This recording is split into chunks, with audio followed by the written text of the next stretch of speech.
there's more social housing, not less. I also wanted to just acknowledge that on the seats, Hands Off Glebe have put some leaflets around. Feel free to have a look at them. The purpose of me being here today is to hear from you, but also to tell you what I think of these proposals that are before us today. We'll be talking about two proposals. One proposal is a proposal at Frankfurt Street, and that proposal is one that's just at the concept phase, where the department is looking at the concept of what they'll do for that site. And the second development is the one at Calpers Street, which has progressed past the concept, and now it's a planning proposal that the City of Sydney will be looking at. So we're going to talk about both of them, but the first thing I just want to make very clear is I do not support either one of them. One of the things that I think is real, it's just astounding to me that in one of the richest countries in the world, that people are still homeless and need housing. That housing should be a right, it shouldn't be a privilege. And the fact that we're spending, as taxpayers, $750 million building a fish market over there at Blackwattle Bay, but the government won't spend 1 cent on building new social housing, says something. The fact that they're building 3 45-storey towers they want to build there on the site of the current fish market, not one social housing property, nor from the huge profits that come from building on that public land, not $1 for social housing. So one of the things that I want to keep pressing is we need money to make sure that in the richest country, in the richest time, really in the history of this planet, everyone should have a house. Everyone should have a house.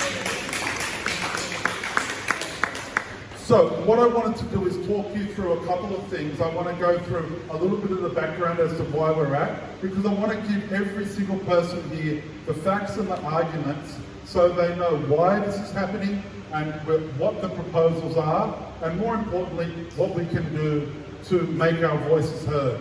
Now, I'll be speaking for about maybe half an hour, 40 minutes maximum, and then we want to hear from people, any statements or comments, and then I'm proposing at the end we have a resolution, that we have a motion that we put forward that we can agree to, and I can make sure we can send that off to government as well. These are the things that we'll be talking about today, and I just want you to know that this is being recorded. There are hundreds more people that want to come to this meeting. But you can see in this room, this is the maximum that we're allowed to have in this space. And so we're recording this tonight so we can make sure that we can send it to all of those people so they have that information. So if I don't move around much, you'll have to accept my apology, but I have to make sure that I stay within the shot. And we've got 2 cameras to make sure everything works. So I just wanted to talk about the electorate of Balmain. I'm your state member of parliament. My name's Jamie Parker. I represent the electorate of Balmain. And you can see the electorate of Balmain includes not just the suburb of Balmain, but all on Parramatta Road, Leichhardt, Lilyfield, Annandale, Glebe, Camperdown, Forest Lodge, Ultimo, and the whole Balmain Peninsula. I was first elected in 2011, and I've been subsequently elected at the 2015 and 2019 election. So thank you to everyone who supported me, and even if you didn't, I'm going to work hard to win your vote. Before that, I was on the Leichhardt Council. In 1999, I was first elected to Leichhardt Council when that council used to look after Glebe. And I was on that council for 12 years also. I was mayor of that council. And I'm incredibly passionate about public housing. Now, I will be using one particular word tonight, and that's social housing. Because there are 3 different types of housing. I just want to get my language clear for everyone. The first one is what is now called social housing. It used to be called public housing or even housing commission. My parents, when we were growing up, my mother didn't finish school, my dad was a fitter, he fixed engines and worked in car wrecking yards and that type of thing. We were offered public housing. Public housing used to be there for working class families, but of course now, because there's so little public housing and there's so much demand, that's not the case. And that's something I think is very important. We need to make sure that we have more public housing. So in this thing called social housing now, people only pay up to about 25% of their income. You'll hear another thing called affordable housing. And that doesn't mean it's necessarily affordable. It just means it's housing that's rented at the market rate, usually about 75 or 80% of the cost. So you'll hear the government says, oh, we're building affordable housing. That doesn't mean it's $100 a week or it's $500. They look at what the market rent will be. It could even be $1,000 a week for the market rent, and they'll charge 80% of that, or 75%. So it's not the critically needed type of housing. And then of course we have market housing which is private housing. So I'll be using the word social housing, but a lot of people here would know it as housing commission or public housing. Now, I just want to give a little bit of background before I talk about the development of Frankfurt Street and what we can do and what the issues are for tenants and the proposal, and also about Calpers Street. Why are we here? Why are we even arguing over public housing, what we now call social housing? Well, social housing support from the federal government, in particular during the Howard years, really crashed. And so what did state governments do? They had 150,000 houses. The rents wouldn't even cover the maintenance, because rents are very low. So when the amount of money from the federal government fell, most states, Victoria is a great example, filled the gap and put state government money in, but not here in New South Wales. So what happened? Sell properties and reduce maintenance. That's how they filled the gap, because rents aren't enough to cover maintaining all the buildings, let alone building new ones. And so what they started doing was selling properties. So when I got here in 2011, that's when the Liberals got elected and Labor got kicked out. When I got here in 2011, there was a backlog in repairs of up to $300 million. Every single person here in social housing knows that. There was a huge backlog in repairs. And also, they were selling up to 1,000 houses a year, just to pay for the system. And it was something which the Auditor General called cannibalising stock, eating all the stock up and reducing the total amount of housing. And that is something which was a real problem. But of course, what happened in 2011 when Liberals got elected? They made it worse. Because what they did is, we're going to sell off whole suburbs. And that's when Millers Point, people have heard of that, right? They sold off the whole of Millers Point. Because every year, the Land and Housing Corporation, which is the body that owns the assets, is in deficit, over 100 million. How do we fill the gap? How do we fill the gap? Sell properties, transfer our housing to community housing providers, different organisations, give it to other people.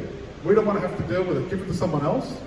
And also this new word that they've got, it's called asset recycling. Now, isn't recycling good? It's actually privatisation. It means selling it. And what they're doing is they're entering into this program called Communities Plus. And you can see here what it is. They're doing it at Waterloo, they're doing it in Ivanhoe, there's about 11 other places they're doing it, Frankfurt Street and the Calpers Street and Wentworth Path Road. And what does that mean? It means we get public housing estates that are generally 1 or 2 stories, we demolish them, kick out the residents, and we build big towers, and 70% of it we sell to the private sector, and then 30% we give to social housing. That's the model that they're proposing now. But of course, the big problem that we have is because they're not investing in more and more housing, the wait list is blowing out, and the demand is huge. So here in our area, you wait for a 1-bedroom house 5 to 10 years. And if you're a family and you're looking for 2 to 3 bedrooms, the wait is 10 years plus to get into housing. So you can imagine in my office, it's a big issue. For example, in our area, just the CBD and Inner West, there are 1,164 families on that list waiting to get a home. And each year we might get what, 10 houses, 20 new houses, 12 new houses. There's 750 people just on the priority list. And there's over 4,000 people waiting to get into this area. So you can see why we need to have a really big investment in social housing to help meet the demand. And there's over 50,000 applications, and that's over 100,000 people, because you might just make an application, but you might have 4 kids and a husband. So it's actually a lot more than that.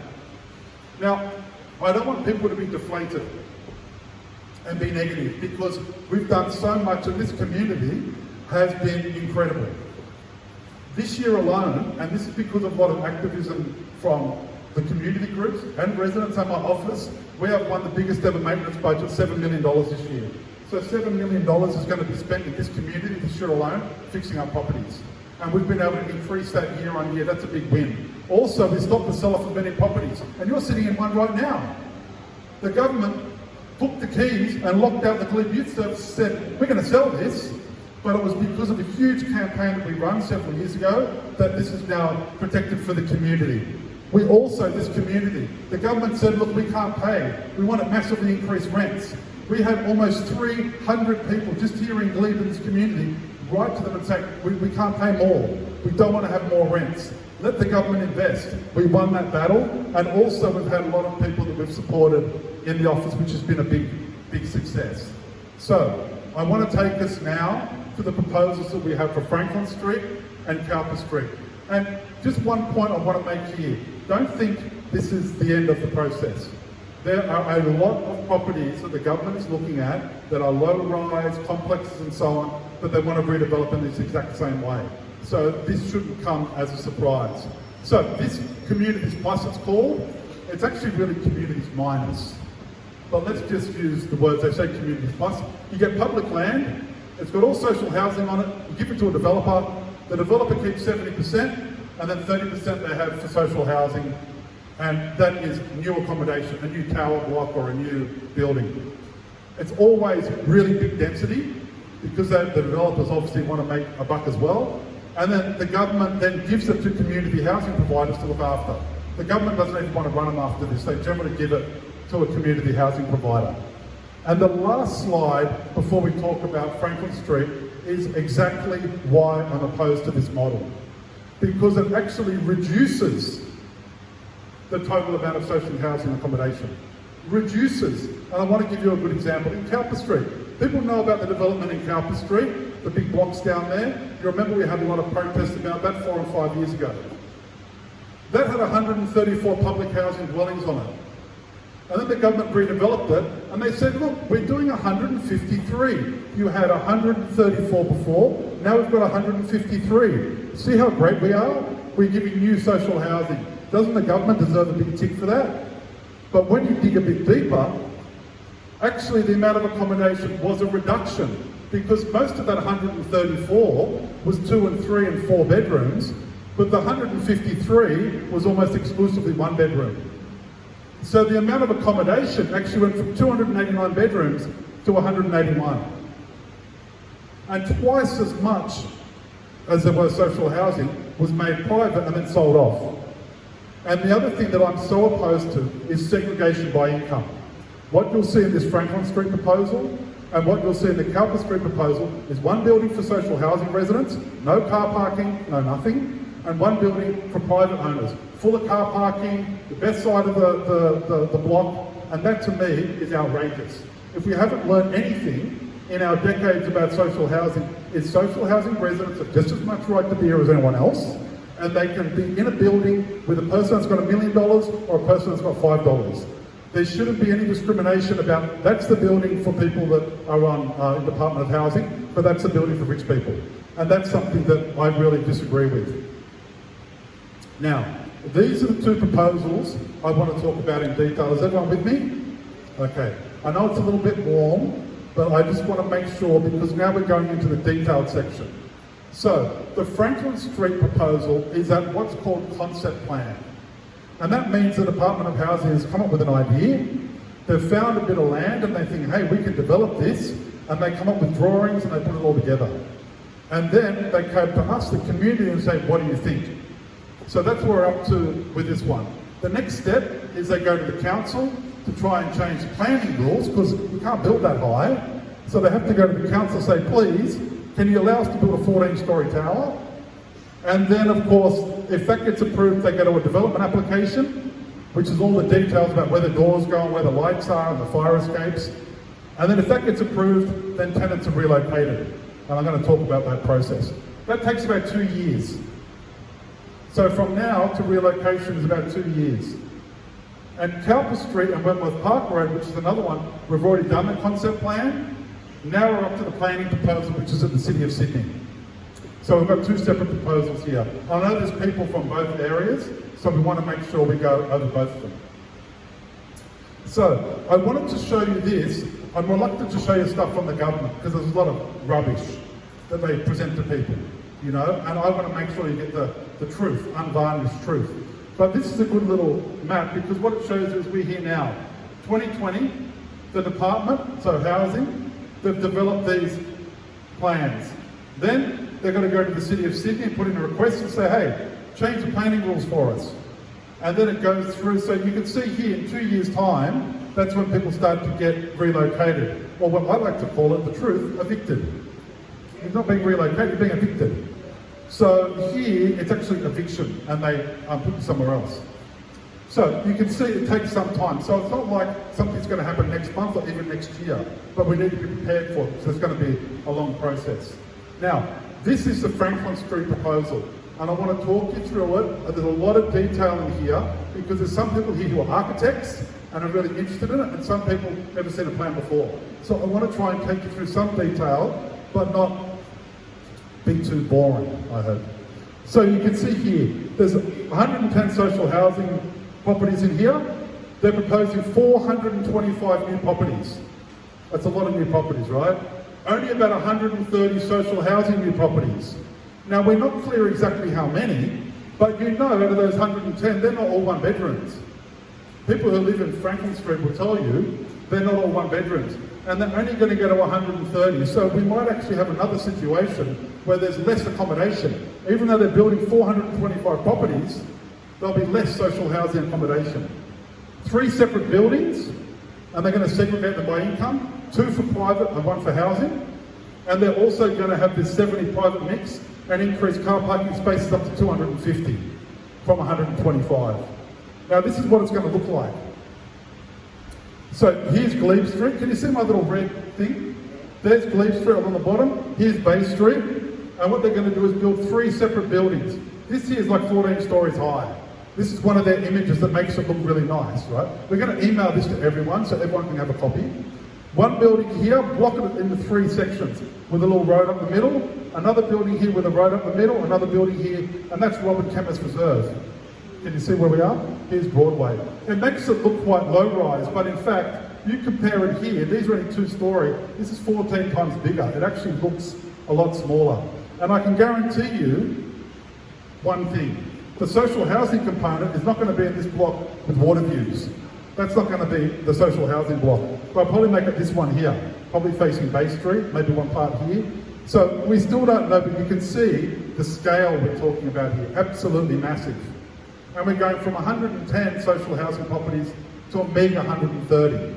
Could actually be less accommodation. This is it's like a bad card trick, isn't it? A bit of a scam, you know? Move the pea in the shells.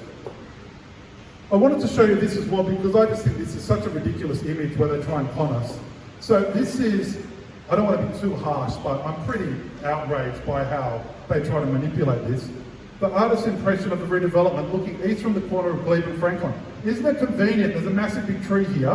You can't see a thing. And this thing is 14 metres, 14 stories. And it looks like, well, this is 1, 2, 3, it's hardly anything. The impressions, and I spent 12 years on council looking at plans every day for development applications. They're so misleading. Just be honest, and let's approach it with an honest, reasonable discussion, but sadly we've got some very poor manipulations. Now, I wanted to put this up because I've been speaking to a few housing residents, and what's clear is that the right to return is an issue that you'll know about. Calpers Street, we had that as well. Residents left Calper, some come back, but obviously what can happen in the meantime, life can change, this happens, that happens, and it takes several years to build it. But they have committed to a right of return if people want to return. But of course, if you're in a 3 or 4 bedroom place, they're not going to have 3 or 4 bedroom places in this, most probably. And one of the things I should say they complained to me about, they said, oh, Mr. Parker, you know some of these tenants, they have a 2-bedroom house, but they don't use the 2nd bedroom, there's only 1 person living there. Or they've got a 3-bedroom house and there's only 2 people. And I said, well, what's wrong with that? What, so people who live in housing don't have a right to have a spare bedroom? But when the kids come, or when the grandkids come, or when a relative comes, they can't have a spare room, they can put things. It means that if there's 2 people in a house, they can only have 1 bedroom. I mean, it's just, it's so draconian. And I think that people have a right to be able to have a spare bedroom, or a bedroom that they can use for a carer, or for any other purpose. People shouldn't be stuck. If there's 1 person, 1 bedroom, that's it. So what we have spoken to them about is there'll be at least 6 months notice before eviction. And then they're saying, oh look, we're early in the process. I just wanted people to know that because I have had a few people thinking, are we going to be there before, are we going to get kicked out before Christmas? But, you know, it's not even going to be next Christmas. It's a long time for the planning process. Now, this one is the Calper and Wentworth Park Road development. So I'm just going to go through this one quickly, and then I talk about next steps. How do we think we're going? Am I going too fast, or people are okay? Okay, there's some smiling faces there, which is good. So people know this site, I'm sure. This is Wentworth Park Road. This is the corner here.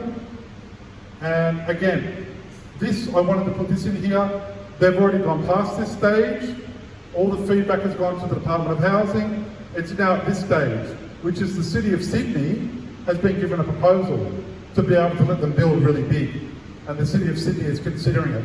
So unlike the first one, where it's still with the government, this one is now with the City of Sydney, and the City of Sydney is considering it. Now, here's a little Google map. People will know this. This building on the corner, and behind it, there's that low-rise little complex. That's what we're talking about. 2A to 2D on Wentworth Park Road, and of course at the back on Calpers Street. Now, again, this is a really interesting case in point. I want to thank every single person here who fought this proposal at this stage. Because what we had there were 27 bedrooms and 19 apartments or houses. And in 2019 they said, oh look, you'll be delighted everyone, we're going to have 25 social housing dwellings. We said, hang on, that's less than, there's only 19 there, 25, but you want it to be one bedroom. And here, there's at least 27 bedrooms, so again, you're putting less social housing. What are you guys doing? This is ridiculous. So you'll remember, many of you here, quite a few of you, came to the meetings, we had a bit of a protest, we complained, we raised issues, concerns, etc. And they've now increased that to 42 bedrooms, which is something. You know, we would have preferred they didn't proceed, but we did get a significant win. Now, we're going to have, instead of just 19 households, 35 households of people. And that's the least we should get if they are going to do this, actually deliver more social housing. So that was actually for many people a real win. But again, 2 separate buildings. One for the Department of Housing residents, and then one for private housing. That to me is absolutely wrong. We need to be having people living next to each other. We're all friendly, normal people. I shouldn't be stuck in one building because I'm a social housing resident, and you know, people that can afford a home, don't go near them, you're going to have a separate building. To me, that's wrong. And of course, what happens is all the parking, there's so much more parking for the private residents, so much less for the social housing residents. And we've even seen examples where the specifications are a lot lower. So the social housing residents get lower quality fittings and fixtures, and the private building gets all the fancy stuff. And of course, after 5-10 years, it becomes very obvious what's the social housing building and what the private building is, because the quality is so much less and it looks so much poorer so much more quickly. And anyone who lives in social housing will tell you they don't invest and repair and innovate and upgrade, and that's what we're saying here. Instead of knocking these places down, invest in them, upgrade them, make them top quality places. And this is an example of where we've got a bit of a win, but we'd like to go further. This is an image of it. These are going to be terrace houses that get sold in the private market. This is going to be obviously the private one, and then the Department of Housing one next door. This looks very glamorous, doesn't it? Very glamorous. And there's another glamorous shot here. So this is what they're proposing at the scale we've got here. So what we have these big buildings, and then we generally have a real breakdown into 1 and 2 stories. But what we've got here is them going for absolute gold and trying to build as big as they can. So this, you don't have to read all the details. We're coming close to the end. What I've done is tried to bring together all of the community concerns and the issues around the Frankfurt Street one. We want to hear if there's other concerns that people have, because what I'll be doing on Friday is emailing everyone a letter we'd like people to sign, or you can get the ideas from that letter and write your own letter as well. So this is our first stage. We're also hoping to have a few protests and a few other things, but this is the first step. Very quickly, the main reasons to object. We've already got good quality buildings there. They should be invested in and supported. We've got some trees and stuff down there. It's a pretty good community. We don't think people should be dislocated. Secondly, it's overdeveloped. If you are going to do it, this is a massive overdevelopment, a huge gift to the private sector. If you're going to build something, make it more human scale. And of course here, it's a privatisation. 30% social housing and 70% private. To me, that's absolutely unacceptable. Again, they're segregating households. That is something that should not stand. Also, there's going to be an impact on the heritage items along Glebe Street. The Glebe Street apartments as well, there's an issue about overshadowing. and also about the Glebe Street apartments, all their views will get destroyed. So they'll look at walls, basically. The other thing I wanted to talk about with Calpers Street, a lot of the same issues. What's happening here with the proposal that's before the City of Sydney, because this is at the City of Sydney stage, not at the government stage, they're proposing to remove that whole site from the heritage conservation area protections. So the council has all these protections about you can't build that big and it's got to look a certain way. The government's gone to the city and said, we want to just destroy all those heritage protections. We want to build a big, massive apartment block here. So you can see here that we've identified a range of the concerns that we have, and it's up to all of us to help make a difference here. And people say to me, do you think we'll be able to stop it? And I say, I can guarantee one thing. Absolutely guarantee, if we don't do anything, it's going to happen. So we know that we've been effective in so many other campaigns. The fact that we're sitting in this building shows that we've won them, because it was only 5 years ago that they locked everyone out and said we're going to demolish it and we're going to sell it off. So we know we can win them, and what we want to do, because there'll be a lot of deadlines over the next year, we want to email everyone by Friday the feedback that we get, and we want to be able to start the effort of building a community campaign. Frankfurt Street, it's at consultation stage. That's Land and Housing Corporation, the government body putting it forward. They want feedback by around 11th of December, they'll still take it a bit later. We're going to produce a submission guide, we're going to email it to you, or if you want, you can come to my office and get a paper copy. All you've got to do is put your name on it and send it in, and it will be a very clear list of all the issues, calling on the government to take action. Calpers Street and Wentworth Park is a little bit different. The plans have now been lodged, the proposal with the City of Sydney. So the letters go to the City of Sydney because we want them to be active. We want the city to stand up and fight for us as well. And they want feedback by the 7th of December, but like the city said, oh, it's Christmas, if it's a bit late, we're not going to be doing anything until next year, that's okay. So what we want to do now in the remaining few minutes that we have, we've got about 29 minutes, is we want to hear any feedback from people. And then there's a resolution that I'm proposing that we move that says that we don't support this proposal. You can vote for it, we can change it, but it would be nice to get a resolution from people at this meeting. So, in summary, we have two significant proposals before us. We have the power to change them. My job, as your advocate in the State Parliament, is to fight the forces of darkness. That's what I'm here for. And I will stand up and be committed with you, shoulder to shoulder, as long as it takes to make sure that the community actually gets a positive outcome. It's really important that we get a great outcome here, and I want to make sure that we stay in a community that we can be proud of, you know. So, there's a few people that wanted to say a few things, raise hands. I've had one here, and then I know Dennis, Hannah, and then Hugh at the front, and then behind. So that's 4. Now can I ask, keep comments kind of short. We want everyone to be able to have a say if they want to, and love to hear any feedback. We've also recording it, so all this will be recorded. So all you need to do is stand up and then say your piece, and I appreciate your time. Maybe say your name and where you're from if you're from an organisation. After you. Yeah.